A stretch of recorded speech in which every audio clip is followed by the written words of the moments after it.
Growing up, I envisioned a leader and a hero to be the same thing. To me, a leader was always somebody who came at the right time, who resolved all the issues, who fixed all the problems, who made everything better, right? They were just the hero that you really needed at the perfect moment. It's somebody that comes and takes control of the situation and makes you feel at ease. It makes you feel that when that person comes in, everything is good, everything goes back to normal. They always possess heroic traits. They have courage, they're resilient, they have spirit, they're selflessness, they're empathetic, they put others in front of them. They do almost everything perfect, right? That's at least how you envision them. I'm sure everybody has mistakes, but the point is that you envision them to a certain point as to being the epitome of a hero. And when I was growing up, Dragon Ball Z was on the rage. It still is, but I know some of you guys are rolling your eyes right now. The other guys of you are cheering on what I'm about to say, but Goku, to me, growing up, was the epitome, was the image of a hero, was that leader, that person that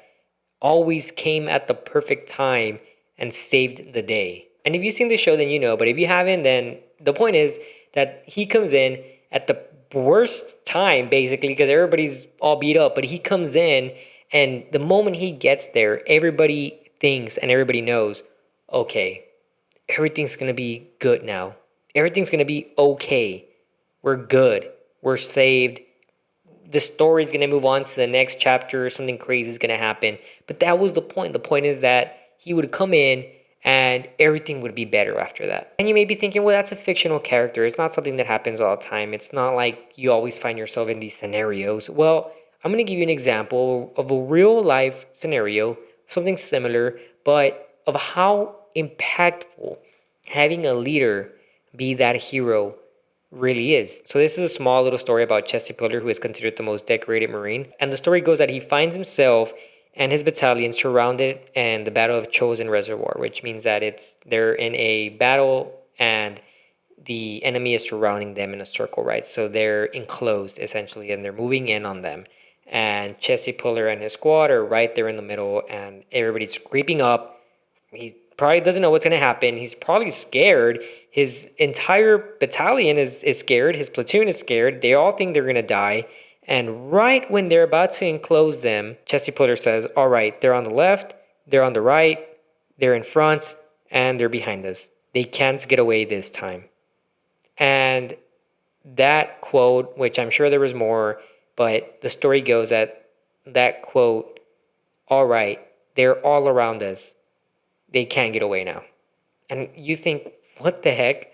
It is such a flip on the type of mentality that you would have in that scenario, right? Because you could say they're on the left, they're on the right, they're in front, they're in back. We're dead. That's it. Pack it up, boys. That's it. We're going home. Start writing letters, whatever it is. And instead of saying that, he says, they can't get away from us.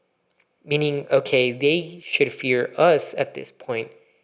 They should be afraid of what we could do to them because they have us surrounded. They should fear us, not we should fear them.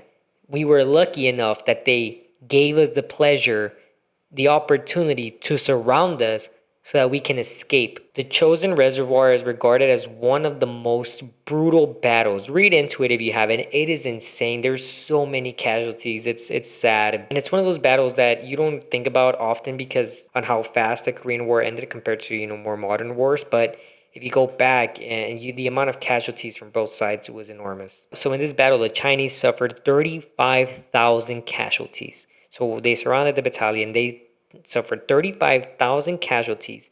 The entire United Nations, only 10,000. So they were surrounded. I think the odds were like 10 to 1 for every one Marine or soldier at that point, because there was a lot of different departments as well, or branches. There was 10 Chinese army soldier. So think about that. You're surrounded 10 to 1, and then this guy makes that quote and he makes an escape route and they're able to get out. And you think, what the hell? Think about the amount of lives that he saved in this specific battle. Think about the amount of lives he saved. Think about the morale that he was able to change. Think about how him being the hero in that moment saved people's lives, changed perspectives, got motivation out of the team when probably when everybody was down in the dumps that they just thought they were all gonna die. This Marine, Jesse Puller, he was able to change all that by being the leader, by being the hero that in this specific scenario they needed. Now the scenario is gonna be different. Obviously, if you're in the corporate road and you're in your own little hut on the desk and you can't just get up and start screaming this quote, right? They're on the left, they're on the right, we're surrounded, blah blah blah. People are gonna look at you like you're crazy. My point is that there's a hero for every scenario. There's a person that can shine in every scenario. And in this scenario, Chesty Puller pulled through, he survived, him and his platoon survived. And it goes to show how strong a positive and a good leader can be in the right scenario. And the point I want to drive across is the mental fortitude it took to not give up. Because a leader knows that you can't give up. You can't hang the towel in. You can't throw the towel in. You can't say, you know what, I'm done. I'm out of here. No, like a leader will put themselves in this scenario and say, okay, what do I have to do to make sure that I live and that my team lives because they're the people who I'm in charge of. And that's what it takes to be a leader, is the mental fortitude to say, okay, I need to step up. Right now that everybody's down, I need to step up, I need to motivate, I need to lead from the front, and I need to get out of here. I need to close the sale, I need to do this, I need to do that. Whatever it is, it doesn't matter. The point is that you need to have the experience and you need to have the courage, the mental fortitude to say, okay, I got to round everybody up, I got to rile them up, and then we got to finish the task. We got to finish the day. We got to close the books. We got to do whatever we have to do. The point is, you motivate and you inspire and you become the hero. And you need to think right now. Close your eyes and think, okay, in my business, in my job, what do I need to do for my team to feel that I'm the hero? And it sounds so dramatic, I know. But if this is your job, and especially if you're the business owner, and you have everything on the line right now, because you are the business owner, if you have everything on the line right now, if this fails, you fail, your life fails, you don't have anything after this.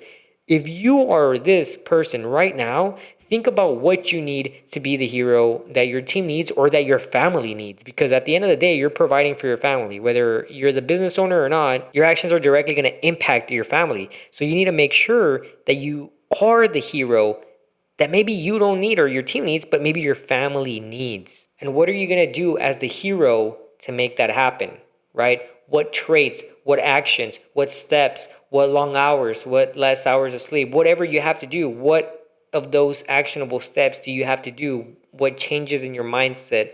What qualitative features? What do you have to change to become the hero that you really need? And honestly, if you can't see yourself right now saying, man, I don't know, I don't think I can fill in those shoes, you need to think bigger. You need to think bigger. You need to act bigger. You need to get it done. You just need to. Because you don't want to be in a scenario where you are the business owner and everything's collapsing and you just sit there and you say, man, I wish somebody can come and save me. Like, no, you need to become the Chesty Puller. You need to become the Goku, and you need to step up and say, I'm going. I can't believe I just said you need to become the Goku. You need to become whatever the hero is, right? But you need to be the person that's going to lead the team to success, that's going to lead your family to success, that's going to lead yourself. Sometimes you just need to lead yourself. You need to be that person that you need to hear yourself out to. If you have some friends, maybe reach out to them and have them be a voice of reason. But at the end of the day, it's your actions. It's you who's going to have to stand up and say, I'm ready to lead the charge out of here or into the fire or wherever.